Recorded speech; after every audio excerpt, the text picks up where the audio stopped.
الحمد لله رب العالمين أشهد أن لا إله إلا الله وحده لا شريك له وأشهد أن سيدنا ومولانا محمدا عبده ورسوله أما بعد فأعوذ بالله من الشيطان الرجيم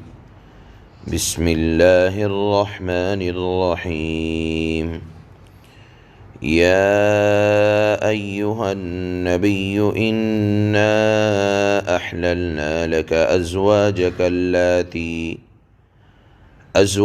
اللاتي آتيت أجورهن وما ملكت يمينك مما أفاء الله عليك وبنات عمك وبنات عماتك وبنات خالك وبنات خالاتك اللاتي هاجرن معك وامرأة مؤمنة إن وهبت نفسها للنبي إن أراد النبي أن يستنكحها خالصة لك من دون المؤمنين قد علمنا ما فرضنا عليهم في أزواجهم وما ملكت أيمانهم لكي لا يكون عليك حرج وكان الله غفورا رحيما صدق الله مولانا العلي العظيم۔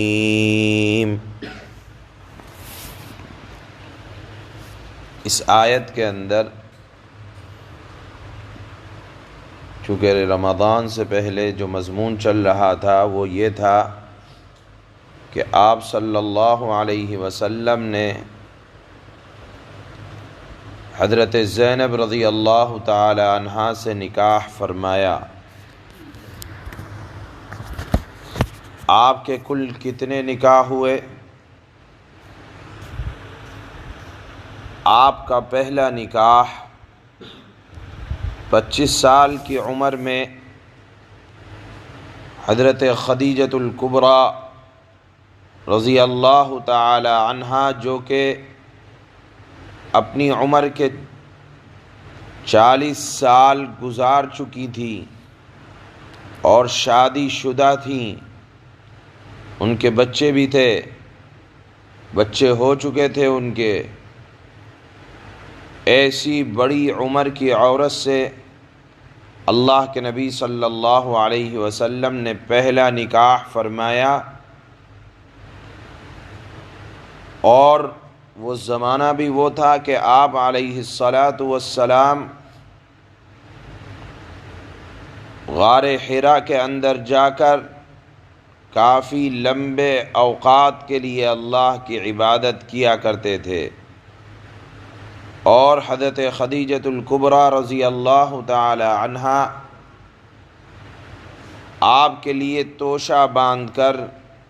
آپ کو غار میں پہنچانے آیا کرتی تھی۔ 25 سال اللہ کے نبی صلی اللہ علیہ وسلم کے ساتھ حضرت خدیجۃ الکبریٰ کا ساتھ رہا، اور جب آپ علیہ السلام اپنی عمر کے 50ویں سال کو پہنچے تو حضرت خدیجۃ الکبریٰ رضی اللہ تعالی عنہا کا وصال ہو گیا۔ 50 سال تک آپ کے نکاح میں صرف ایک عورت، آپ نے حضرت خدیجۃ الکبریٰ کے ہوتے ہوئے کسی سے نکاح نہیں فرمایا۔ اور پھر جب حضرت خدیجۃ الکبریٰ رضی اللہ تعالی عنہا کی وفات ہو گئی، آپ نے جتنے نکاح فرمائے سب 50 عمر حضرت خدیجہ کے علاوہ سب نکاح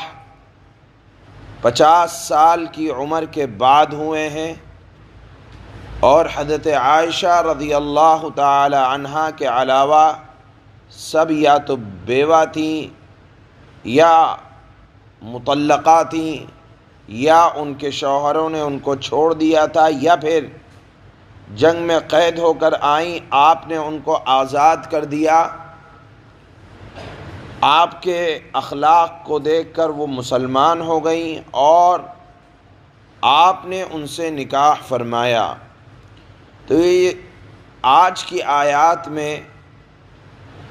اللہ پاک نے یہ ارشاد فرمایا کہ دیکھیے نبی صلی اللہ علیہ وسلم،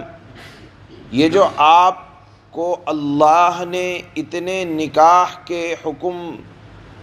آپ نے اتنے نکاح فرمائے اور اللہ نے آپ کو اجازت دی، یہ اجازت امتیوں کے لیے نہیں ہے۔ امت کے لیے صرف 4 نکاح کی اجازت ہے، لیکن آپ کی ذات اس سے الگ ہے، آپ کے لیے 4 کی قید نہیں۔ اللہ نے فرمایا کہ آپ 4 سے زیادہ بھی کر سکتے ہیں، لہذا آپ نے 11 نکاح فرمائے، اور اس میں مختلف دین کی مصلحتیں تھیں کہ ہمارا دین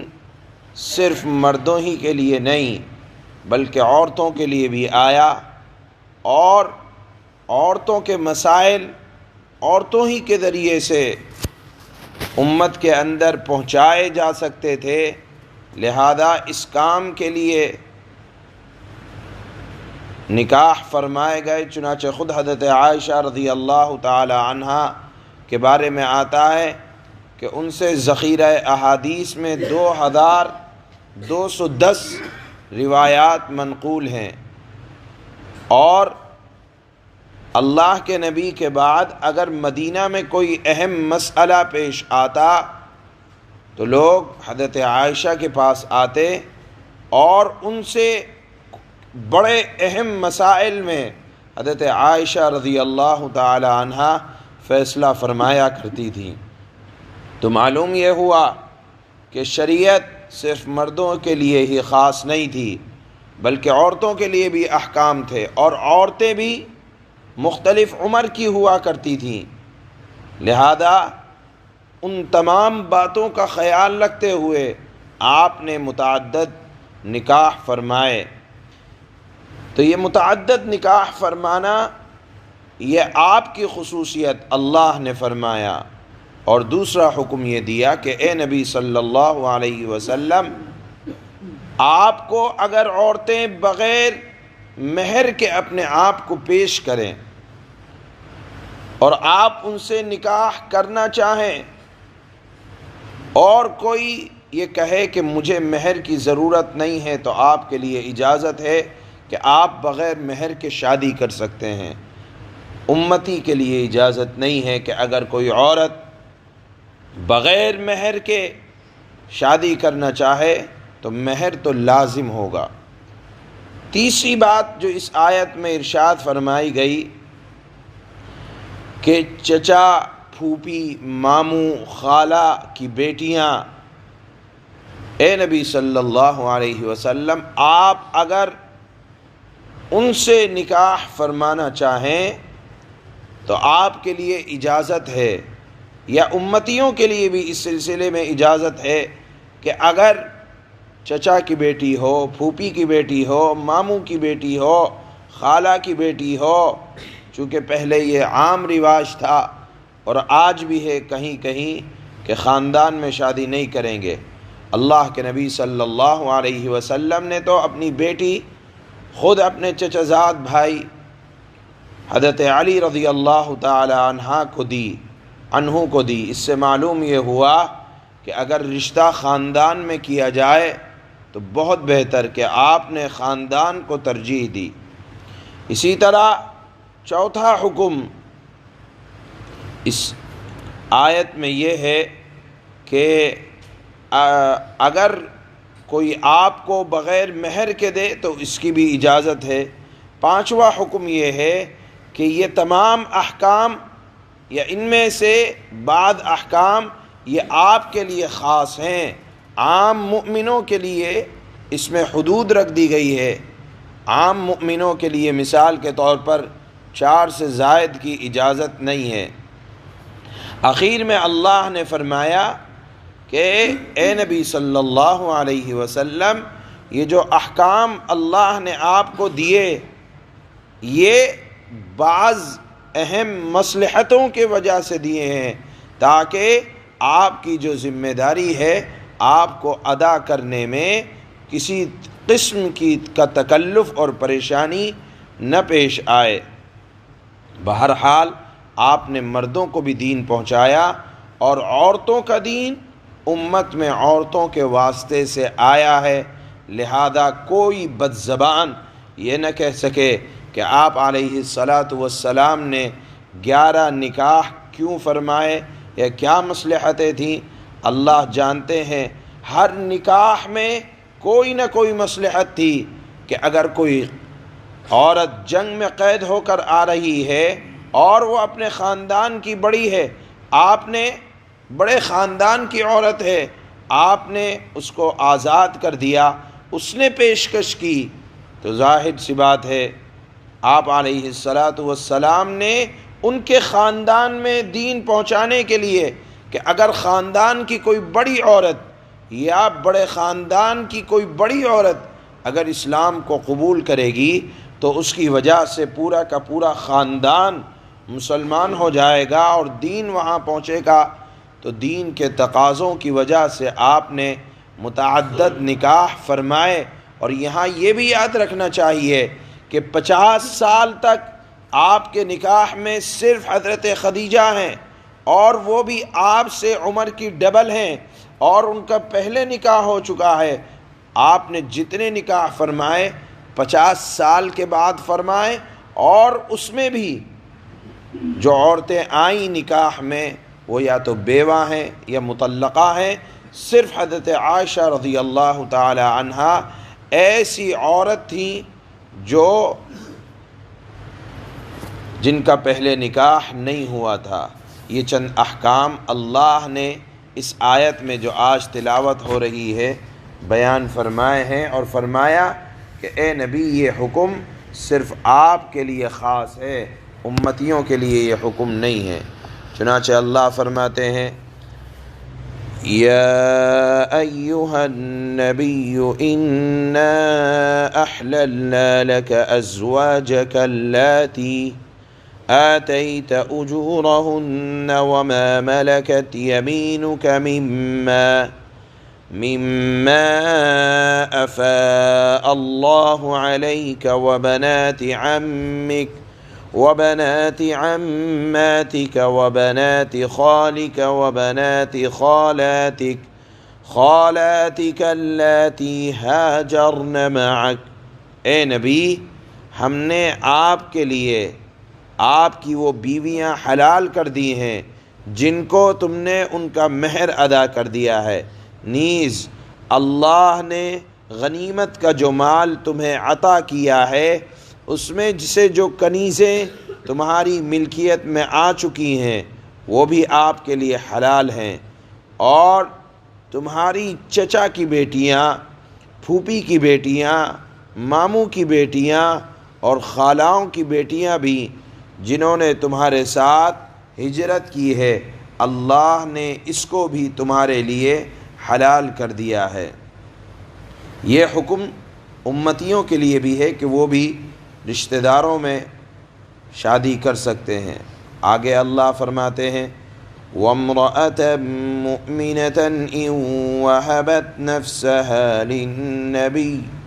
إِنْ أَرَادَ النَّبِيُّ أَن يَسْتَنْكِحَهَا،